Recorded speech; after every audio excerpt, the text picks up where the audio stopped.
निःशुल्क रूप से मिलनी चाहिए। क्योंकि एक बार को आप सोचिए, आखिर उस बच्चे की गलती क्या होती है जो एक गरीब घर में पैदा होता है और उसको बेहतर शिक्षा से वंचित होना पड़ता है। शिक्षा के सामने एक पैसे की दीवार खड़ी है, जो जितनी ऊंची दीवार लांघ सकता है, जो जितना अधिक पैसा शिक्षा पे खर्च कर सकता है, वो उतनी बेहतर शिक्षा पा सकता है। लेकिन अगर एक देश एक है, लोकतांत्रिक देश है, तो शिक्षा भी सबको एक समान रूप से तो मिलनी ही चाहिए।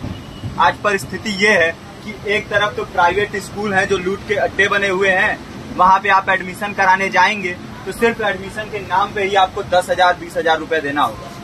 और कमीशन खोरी का ऐसा धंधा है कि कॉपी, किताब, टाई, बेल्ट, ड्रेस, जूता कहाँ से खरीदना है ये आप नहीं तय करेंगे वो प्राइवेट स्कूल वाले। यानी आम लोगों की मेहनत की आखिरी कौड़ी उनके जेब से वसूल लेना चाहते हैं। और दूसरी तरफ सरकारी स्कूलों में न तो पर्याप्त टीचर है, न पर्याप्त बिल्डिंगें हैं। 2019 का ही ये पुराना आंकड़ा है कि हर 100 में से 52 स्कूलों में या तो एक टीचर है या 2 टीचर हैं। और उन्हीं टीचरों के ऊपर जिम्मेदारी थोप दी जाती है कि जनगणना करो, मतगणना करो, पशु गणना करो, तमाम काम करवाए जाते हैं। और 19 के बाद से तब से कितने टीचर रिटायर हुए होंगे और 18 के बाद से कोई टीचर की वैकेंसी भी नहीं है। आप खुद भी सोच सकते हैं ये परिस्थिति और कितनी बिगड़ी हो। इसीलिए हम लोग ये मांग उठा रहे हैं, चाहे कोई राष्ट्रपति का बच्चा हो या किसी मजदूर का, सबको शिक्षा एक समान मिलनी चाहिए और निःशुल्क रूप से मिलनी चाहिए। प्रेमचंद ने अपने दौर में भी कहा था कि एक सभ्य समाज में ऊंची से ऊंची तालीम मुफ्त होनी चाहिए और इसका पूरा खर्च गवर्नमेंट को उठाना चाहिए, क्योंकि हमारे देश को फौज से ज्यादा आवश्यकता तालीम की है। और शिक्षा से जुड़ता हुआ ही दूसरा मुद्दा हम लोग उठा रहे हैं। दूसरा मुद्दा है रोजगार का। रोजगार की परिस्थिति ये है कि आज सरकारी सेक्टर हो या प्राइवेट, सब कुछ ठेका संविदा के हवाले किया जा रहा है। परमानेंट नौकरियां लगातार घटाई जा रही है। इसी रेलवे में 1995 के आसपास लगभग 18.5 लाख कर्मचारी काम करते थे, लेकिन आज उनकी संख्या 12 लाख थी।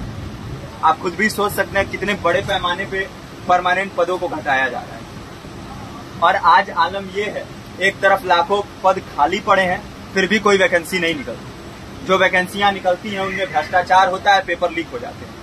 RO, UP police, BPSC, SSC, CGL, ऐसे तमाम पेपर लीक हो चुके हैं, आप लोग भी जानते ही हैं।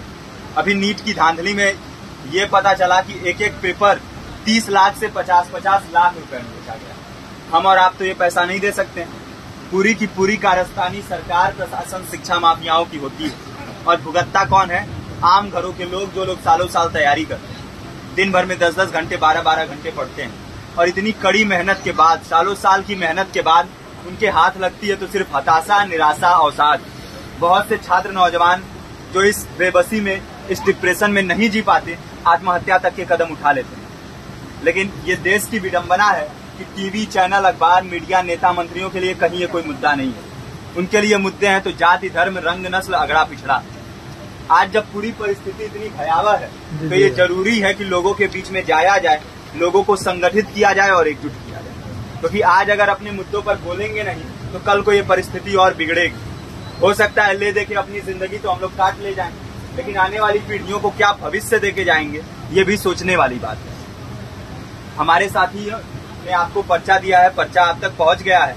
पर्चे में और भी बातें हैं, इसको पूरा विस्तार से पढ़िए। पर्चे में हमारा नंबर है, संपर्क कीजिए। फेसबुक का, इंस्टाग्राम का लिंक है, आप वहां पे जाएंगे तो आपको पता भी चलते रहेगा कि लगातार किन किन माध्यमों से हम इस अभियान को चला रहे हैं। नुक्कड़ नाटक, संगीत, शिक्षा सहायता मंडल, लाइब्रेरी, तमाम माध्यमों से इस अभियान को चला रहे हैं और कोशिश कर रहे हैं कि बड़े से बड़े पैमाने पर हर जगह पे लोगों को संगठित किया जाए और एकजुट किया जाए। आपके बीच भी आए हैं आपका साथ और सहयोग दें। साथ इस रूप में कि आप भी हमारे इस कारवां और इस मुहिम से जुड़िए।